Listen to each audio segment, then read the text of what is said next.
Vivência atual. Depois da leitura deste livro, você não precisará recuar em seu caminho, pois saberá como chegar até o fim. Não se deixará vencer pela adversidade, pois sabe como contorná-la, lançando mão de processos mais positivos. Não esperará que outros lhe abram um caminho, pois está apto para quebrar resistências e derrubar as barreiras ou os obstáculos que se interponham entre você e o seu objetivo. O êxito está à vista de qualquer um. Se você não o vê, é porque está atrás de uma cortina espessa. Saia de trás da cortina, afaste-a para um lado, dê um passo à frente. Esse primeiro passo será no sentido de se recusar a aceitar as coisas como são. O segundo será mudar de posição, mudar do lugar onde se colocou até agora. Sim, se do lugar onde está a coisa não faz sentido, mude de lugar. Se não é capaz de mudar sozinho, este livro o ajudará. Não alimente ilusões, entretanto, não basta ler este livro para alcançar o êxito. Ele apenas lhe mostrará a maneira de alcançá-lo. Afaste imediatamente de si a ideia de que é incapaz de alcançar o sucesso na vida. Lembre-se de que a vida tem seus limites e talvez não haja um amanhã. Assim, o tempo de começar é agora.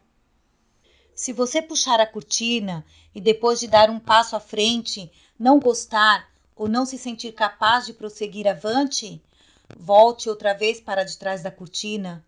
Tem liberdade para assim agir. Contudo, vale a pena experimentar, a depois de dar o primeiro passo. Tentar o segundo, o terceiro, o quarto e prosseguir até quando não possa mais recusar. Então, você estará no caminho do êxito. Este livro lhe ajudará muitíssimo a vencer a batalha da vida. Depois da leitura de cada página, você começará a ver o mundo de outra maneira, bastante mudado. Mas o mundo é sempre o mesmo. Você é que estará se renovando. Renovação mental. Este livro, prezado leitor, tem como objetivo levá-lo à conquista do êxito. Explica em suas páginas como pode você mesmo aumentar a sua vitalidade, sua capacidade de pensar e agir, seu sucesso, sua saúde. Mostra como você pode utilizar as suas grandes e naturais fontes de resistência, suas reservas físicas e psicológicas, e começar assim uma vida nova, plena de realizações. Para conseguir o tão almejado êxito, você terá que, em primeiro lugar, estabelecer um rumo, traçar um objetivo. Em seguida, começar por onde começaram todos os que, até hoje, no decorrer dos tempos, mudaram alguma coisa no mundo. Como dar vida melhor para minha família, para mim mesmo, para os meus semelhantes. Comece como Deus começou. Eis uma resposta. Quando Deus quer que cresça uma árvore, ele planta uma semente. Quando quer dar a um povo dias melhores, faz brotar uma nova ideia no cérebro de um ou mais homens. Quando quer construir um universo, começa com um átomo. Tudo começa com coisas pequenas. É agradável, essencial mesmo, sonhar grandes sonhos. Mas a esperança não brota só de sonhos. A ação é imprescindível. Todas as grandes realizações começam pequenas. Para compor uma famosa sinfonia, o músico começou estudando as escalas. Para chegar à teoria da relatividade, o sábio estudou a tabuada. Seja você quem for, tudo quanto vier às suas mãos para fazer, faça-o bem. Qualquer pessoa pode sustentar a esperança de fazer alguma coisa para enfrentar as suas necessidades e mudar o curso de sua vida. A história mostra que homens aparentemente indistinguíveis de milhões que o cercavam revolucionaram o mundo e mudaram o seu curso. Há no homem capacidades e poderes que estão além da nossa compreensão. Através de um raciocínio positivo, podemos encontrar a sabedoria para perceber o que podemos fazer e força para fazê-lo, por pouco importante que possa parecer, por pouco preparado que possa ser, por impossível que um problema se possa mostrar. É fácil adquirir-se esperança quando se olha de novo para as grandes transformações. Assim, aprendemos a não desprezar as pequenas coisas, os pequenos movimentos, as sementes, talvez, das grandes renovações. Embora possam parecer sombrias as perspectivas, a única escuridão que devemos temer é a escuridão dentro de nós mesmos. O ser humano, apenas um frágil mamífero, desde o alvorecer do primeiro dia, viveu cercado de criaturas infinitamente mais bem preparadas para a luta pela existência. Algumas pesavam toneladas e mediam dezenas de metros de comprimento, enquanto outras possuíam dentes afiados, como grandes lâminas de serrar madeira. Outras, ainda invisíveis ao olho humano, se multiplicavam num ritmo alucinante. Embora o homem só pudesse viver em circunstâncias muito especiais, na terra seca entre altas montanhas e o mar, os seus inimigos não consideravam nenhuma montanha alta demais, nem mar tão profundo que não pudessem penetrar. Cedo o homem compreendeu que espécie de competidores tinha que enfrentar para defender a sua posição, desde que apareceu em cima deste ponto escuro, perdido em alguma parte do universo. Os grandes monstros daquele tempo devem ter achado graça ao verem essa pequena mutação da natureza fazer os primeiros esforços para caminhar sobre os membros superiores. Mas onde estão agora esses arrogantes senhores que governavam o mundo naquela época? Desapareceram e só podemos encontrar alguns nos museus. No decurso de centenas de séculos, o homem tornou-se o senhor incontestável de toda a terra, do mar e do ar. Em breve o será de todo o universo. E tudo isso foi conseguido por criaturas que não tinham vantagem alguma sobre os seus inimigos, exceto o dom do raciocínio. A natureza, entretanto, tem o seu código de leis inexoráveis e contra as quais não há apelo. Ela nos dá tudo generosamente, mas em troca exige que respeitemos seus preceitos. Quando o homem abre mão de sua capacidade de raciocínio, do seu espírito de luta, da sua vontade consciente, isso resulta em sofrimento. Onde está o caminho para sair-se desse horrível estado de coisas? Na consciência de que somos todos fortes, dotados das mesmas possibilidades. Uma vez compreendido de que esta deve ser a única saída, cabe-nos comportar-nos como nos comportaríamos se estivéssemos em um navio cujo destino não conhecêssemos. Uma vez compreendido isto, teremos dado o passo mais importante para a solução do problema, que é a base de todas as dificuldades. Este livro, prezado leitor, pode fazer muito por você. Nele você encontra uma solução racional para todos os seus problemas. Aprende como livrar-se da tensão nervosa, como vencer o medo, como educar a vontade, como aumentar sua energia, como ter mais saúde, como adquirir confiança em si mesmo, como formar uma personalidade forte, madura e cheia de êxito.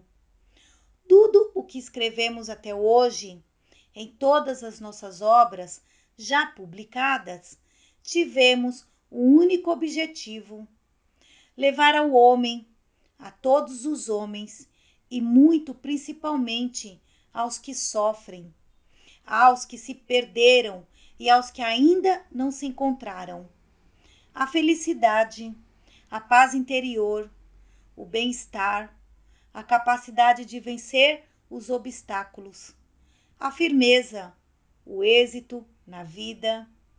Acreditamos que este livro pode levar o leitor à realização das suas mais caras aspirações.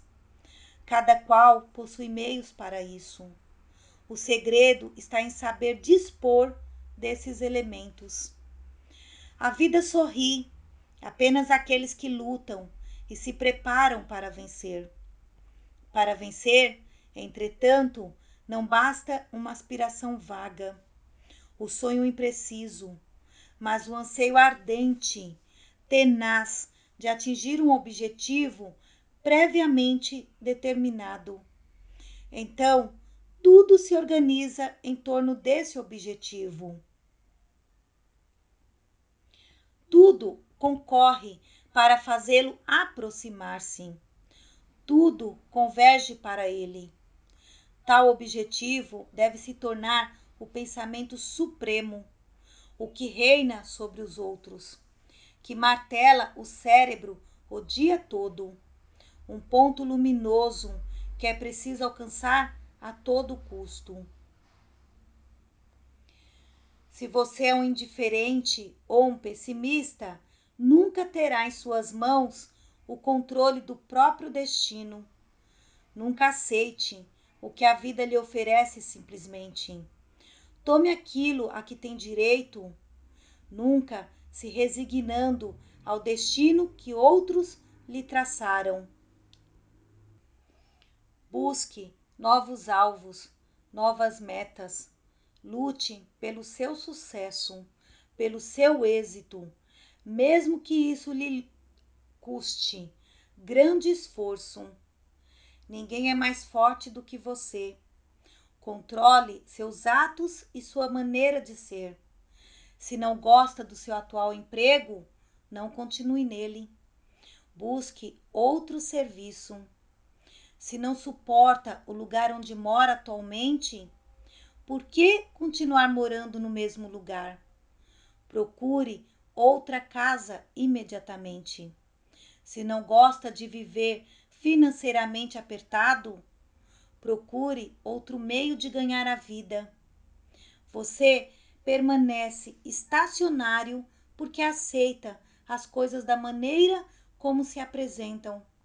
Transformando o seu modo de pensar e agir, poderá transformar tudo o mais. Nunca é tarde para começar. Estagnação e ascensão. Uma verdade irrefutável ressalta em toda a economia da vida humana. É a de que o homem tem que lutar. É na ação construtiva, é pela luta que o ser humano encontra satisfação para as suas necessidades e as suas grandes esperanças. O homem que se dedica à realização de qualquer coisa capaz de satisfazer alguma necessidade social encontra satisfações que o animam e o sustêm nos momentos de dúvidas e incertezas. Ninguém jamais conseguiu tornar-se forte no alinhamento, na inatividade. Aquele que trabalha, que se esforça com ânimo e valor, está despertando em si mesmo, cada dia, novas energias e propósitos, com que poderá conquistar novas vitórias. O poder humano se consolida, redobrando-se o esforço e não reduzindo. Quando o homem dedica a um grande empreendimento todas as suas energias, encontra a verdadeira realidade da sua missão na vida. O esforço persistente, a ação construtiva, o anseio de superação oferecem lições que não se encontram nos livros, nem no testemunho dos outros. Todos os que venceram foram gigantes do trabalho, da persistência, da coragem, do entusiasmo e de força de vontade. A grande maioria que encontramos por toda parte queixa-se de suas condições pouco lisonjeiras, de fatalidades de que se julgam vítimas, enfileirando entre as causas da sua situação ao sistema social, o capitalismo, a política, a falta de apoio. Bem poucos admitem a própria culpabilidade como causa de suas desditas. Se a essa grande maioria que só sabe queixar, perguntássemos que medidas haviam tomado para remediar seus males e modificar a conduta, poucas, muito poucas mesmo, seriam as que se houvessem empenhado com esforço para alcançar uma situação melhor. A maioria nos teria afirmado estar à espera de algum emprego público, ou à espera de alguém, ou ainda de alguma nova situação para conseguir o tão almejado melhoramento. Tais pessoas são as realmente fracas e necessitam permanentemente de alguém que as anime e conforte. Retardadas, mal consegue apanhar algumas migalhas do banquete da vida. Não compreende que não é na inatividade ou nos fracassos do ser humano que encontramos suas expressões mais autênticas, mas em seus triunfos e em suas realizações. O indivíduo somente possui personalidade quando consegue ser mais do que uma voz, que um corpo, que um número coletivo na comunidade social, quando realizou alguma coisa. O homem tem um natural medo da morte. Para ele, a vida é considerada como o maior dos bens. E quem quer que procure apoderar-se da sua terra, dos seus alimentos, da sua água, do seu dinheiro, das coisas indispensáveis à vida, torna-se seu inimigo mortal, como os animais selvagens que se entredevoram nas florestas. Também o homem luta constantemente pela sua conservação. A conquista das matérias-primas pelo homem civilizado tem o mesmo objetivo que a conquista pela fera da presa que a impede morrer de fome. A luta pela vida exige uma atividade constante do corpo e do espírito. Essa lei de combate é tão fundamental como a da adaptação. A vida só se conserva e progride pelo esforço, pela luta. Por mais penoso que seja esse esforço, o homem nunca deixa de o empregar para a conservação da vida. Mesmo quando a vida o tortura, o maltrata, ele procura conservá-la. Para continuar a viver, o homem aceita a escravidão de um emprego miserável no fundo de uma mina de carvão, sem ar e sem luz. Aceita o trabalho embrutecedor de um escritório. Foge desonrosamente perante o inimigo. Luta sem esperanças contra uma moléstia incurável. A primeira obrigação que é imposta ao homem pela estrutura do seu corpo e da sua consciência é a de manter a vida. A tendência para a conservação da vida aparece, entretanto, menos irresistível no seu aspecto consciente do que no seu inconsciente. Entre todos os animais, só o homem prefere, por vezes, a morte à vida. Suicida-se ou cria hábitos de existência equivalentes ao suicídio. É guiado mais pela inteligência do que pelo instinto. O princípio de conservação nem sempre inspira a sua conduta. Quando a vida deixa de ter valor, ele se suicida. Já nesse estado, está morto espiritualmente. Para conservar a vida, não basta ao indivíduo abster-se de a destruir. Importa, igualmente, torná-la mais profunda, mais alegre, mais ousada. É preciso lutar, lutar sempre, pois essa é uma condição essencial de todo ser vivo e mesmo dos chamados corpos brutos. Só a luta permite a ascensão do homem. Aos olhos da natureza, ela é suprema virtude. A fraqueza, o pior dos vícios. O fraco está destinado ao sofrimento, à decepção, porque em verdade a vida só ama o forte. A história dos animais e dos homens mostra claramente que o fraco não tem qualquer direito, inclusive o de viver sobre a terra dos seus antepassados. A natureza não tem qualquer comiseração pelo fraco. Favorece, pelo contrário, o lutador, o entusiasta, o que busca o êxito, o que se dispõe a viver dura e perigosamente.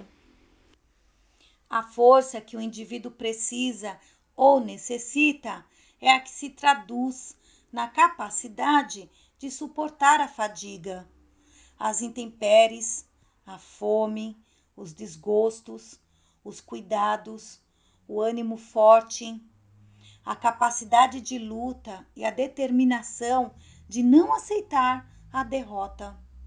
Essa força, entretanto, só pode ser conseguida pelo esforço cotidiano, obstinado, esforço inconsciente do coração, dos vasos, das glândulas endócrinas, de todos os sistemas anatômicos.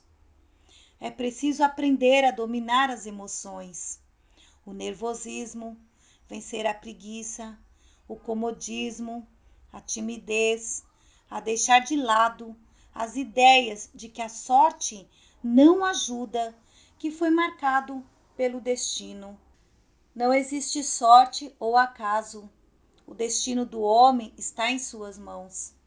A vida, entretanto, só dá a liberdade, a alegria, o triunfo aos que conhecem as regras da luta.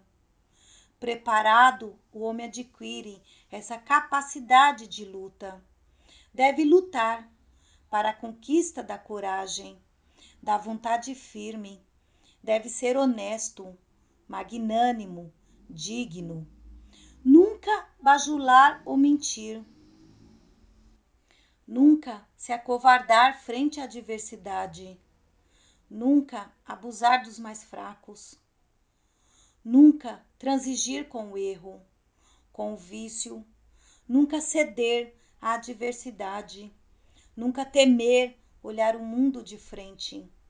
Ao ler um livro como este, muitos se entusiasmam com a profundidade do seu conteúdo, a precisão das ideias, a simplicidade da exposição.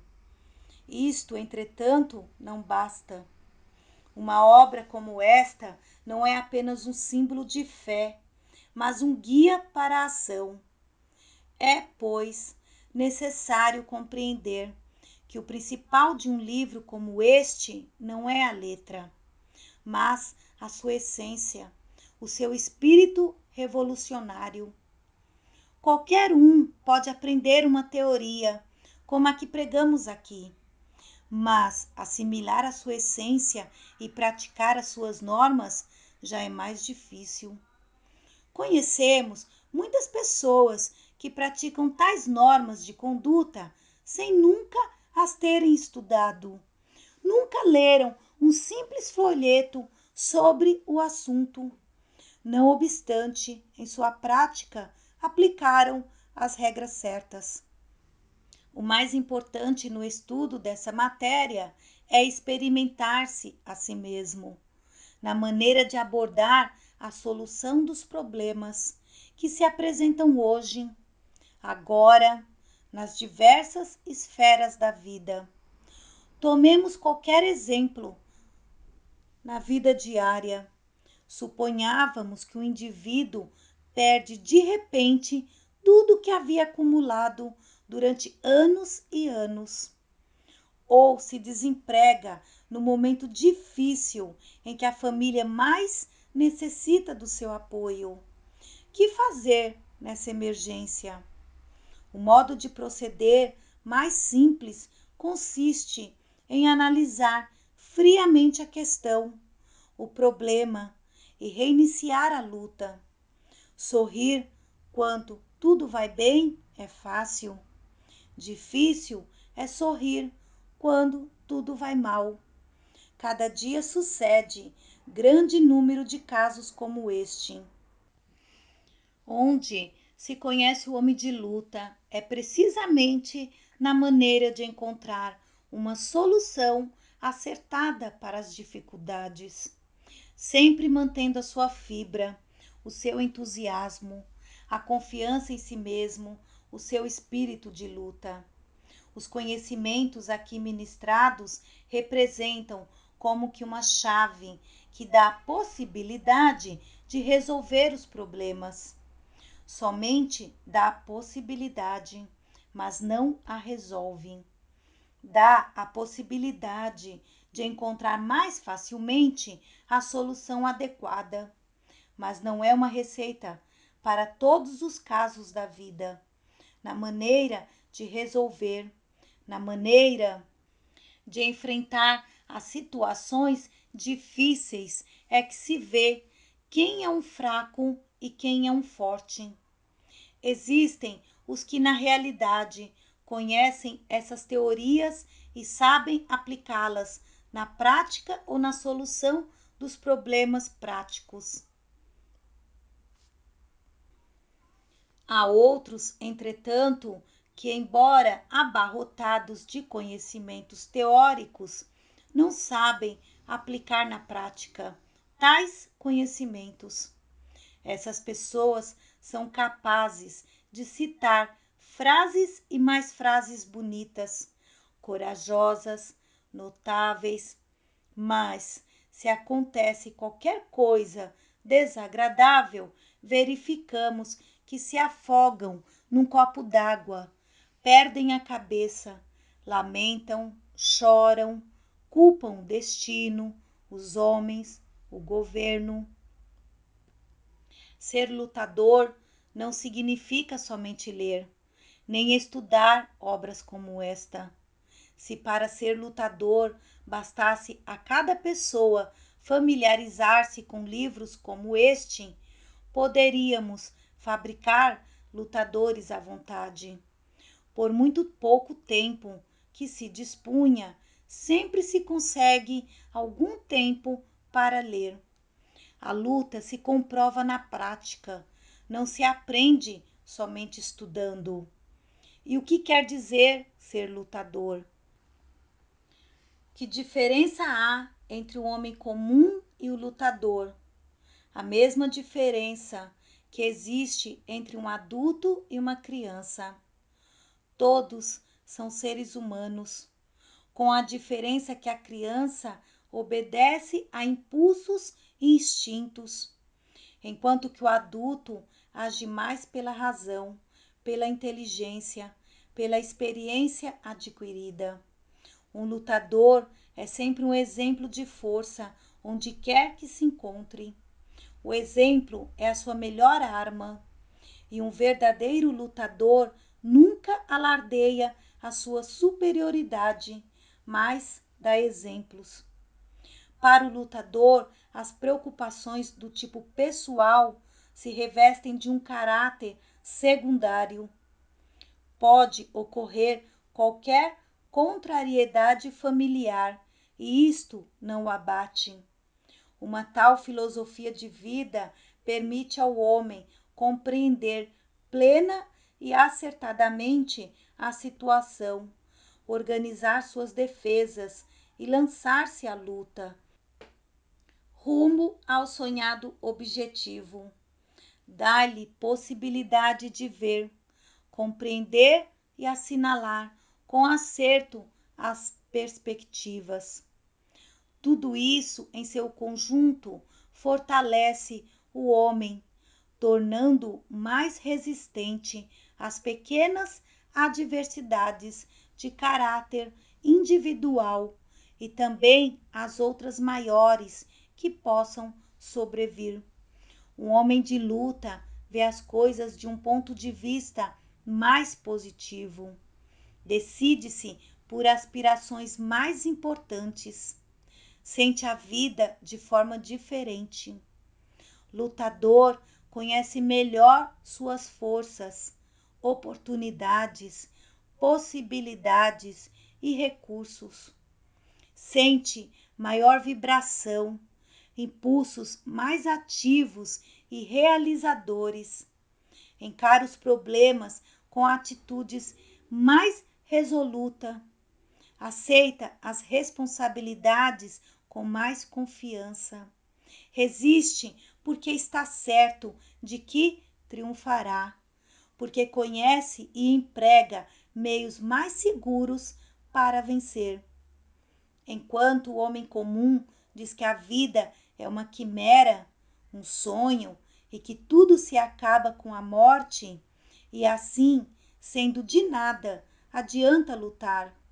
O lutador está desperto e prova a realidade da vida, da qual obtém compensações generosas. Não teme coisa alguma, cumpre o seu dever e acha compensação na consciência de haver feito o melhor possível, o que constitui para ele um troféu imorredouro. Amoldado ao hábito, à rotina, ao comodismo, o homem comum espera que o impulso e o estímulo venham de fora. Realmente, para ele é mais fácil ser levado pela correnteza, perder-se no mar da multidão, na esperança de que suas ambições, suas esperanças e seus propósitos sejam satisfeitos algum dia. O homem de luta tem propósitos definidos, prepara-se melhor, exercita-se no emprego dos recursos que lhe são mais eficientes e duplica suas forças para vencer. Sabe que a vida é uma luta constante, uma incessante batalha entre as forças que debilitam e as que fortalecem. Não se preocupa com as dificuldades que venham se opor aos seus propósitos. Não se limita apenas a comer, vestir e dormir, mas ambiciona permanentemente a superação em todos os sentidos. Sabe que não foram os que tiveram maiores facilidades que conquistaram o êxito, mas os que se esforçaram com denodo, os que lutaram valentemente contra toda sorte de obstáculos para realizar seus propósitos. O homem comum espera, de qualquer modo, realizar ou conseguir o que idealizou. Confia na sorte, nos amigos, nas recomendações do deputado tal. Nunca lhe ocorrendo a necessidade de mobilizar as suas próprias forças e entrar rijamente na luta para a conquista das coisas boas da vida. Pelo contrário, o lutador, o homem de luta, de ação, sabe impor-se a si mesmo, sabe dominar as suas emoções, age ao impulso de ideias práticos e superiores. Tem consciência da própria força, cria seu próprio impulso, estabelece seus rumos, traça a rota por onde deve seguir. Nada o detém, avança confiante e chega ao ponto desejado. É necessário compreender o seguinte: todo esforço vale a pena. O homem que deseja alcançar o êxito não aceita coisas de segunda ordem. Não aceita a ideia de ficar à margem e ser tratado como objeto de segunda ordem. É necessário realmente compreender que muitas espécies de seres vivos estão perto de desaparecer porque contém muitos indivíduos dessa ordem. O indivíduo que não vive com bastante energia é tratado pela natureza como se não vivesse realmente. A seleção natural não tolera indivíduo de segunda categoria. A vida pode abater e ferir os que a desafiam temerariamente, mas é preferível ser abatido e ferido a ter de permanecer à margem do mundo e vê-lo partir adiante. Ou o homem luta ou perece.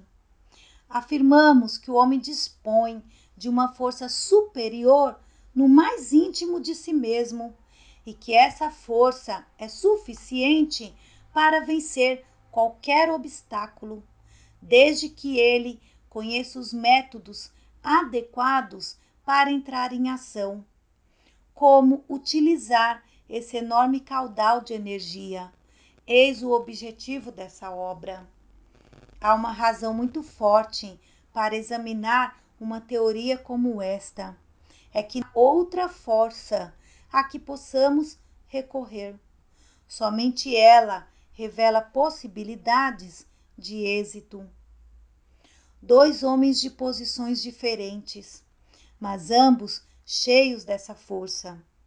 Um industrial e um operário, numa reunião, afirmam do mesmo estrado que a prática dessa teoria trouxe uma solução aos seus desacertos. Inimigos figadais, bem orientados, se reconciliam e passam a se respeitar mutuamente. Em véspera de desquite, um casal se transforma a ponto de tornar-se o seu lar um centro de paz e respeito. Tais pessoas aprenderam a pôr em ação certos preceitos como os contidos em uma obra como esta e acertaram o rumo da vida. Conseguiram o êxito integral, ou seja, a paz interior, a felicidade. Quando o indivíduo começa a pôr em ação suas energias interiores devidamente orientadas, uma revolução se opera em toda a sua vida. Porta-se com uma coragem que não possuía anteriormente. Fala com uma força e uma clareza que não seria de esperar. Sua coragem, seu espírito de luta são irreprimíveis, ao contrário do que sucedia antes, quando tão facilmente se amedrontava. Vemos nele uma personalidade libertada e elevada ao nível mais alto de eficiência. Acha-se preparado para enfrentar todas as emergências. O alvo dos seus esforços é viver vitoriosamente. Vida vitoriosa, vida de êxito, significa uma vida isenta de temores, livre do sentimento de derrota, força para dominar as paixões, impulsos e hábitos. Realmente, quando uma pessoa começa a pôr em ação certos preceitos, como os contidos neste livro, dão-se fatos inesperados.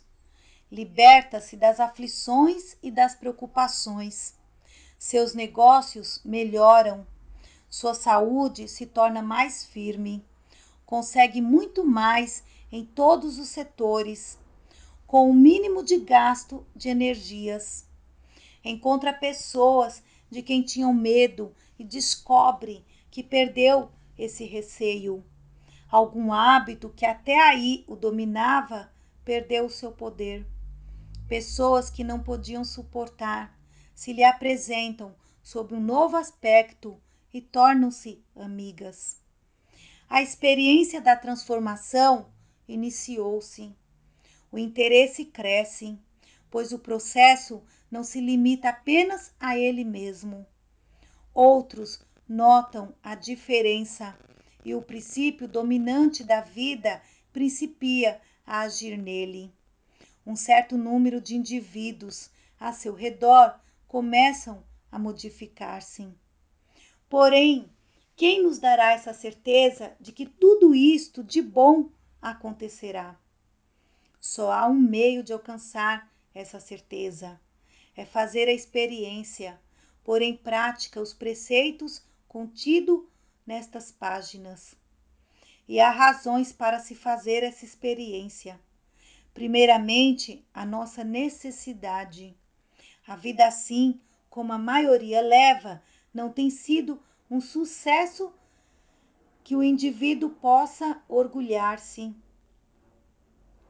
Assim, vale a pena lutar-se por dirigi-la melhor. Além disso, há os que outros dizem haverem alcançado. Outras decisões já foram tomadas com menos garantias. É necessário começar, então, no ponto em que nos encontramos. Só quando o homem resolve aceitar a luta é que alcança a solução dos seus problemas. Resumindo, a felicidade do homem depende da sua disposição e de aceitar a luta, da sua determinação de não aceitar nunca a derrota, da sua capacidade de enfrentar a adversidade firmemente disposto a não se deixar abater, da sua tenacidade em perseguir o objetivo traçado, da sua disposição de manter-se livre a qualquer custo. Nesta obra, o apelo a que o leitor se renove é constante. Pela dinamização das suas energias, o homem passividade se torna homem-vontade. E só depois dessa metamorfose é que possui condições para alcançar o êxito.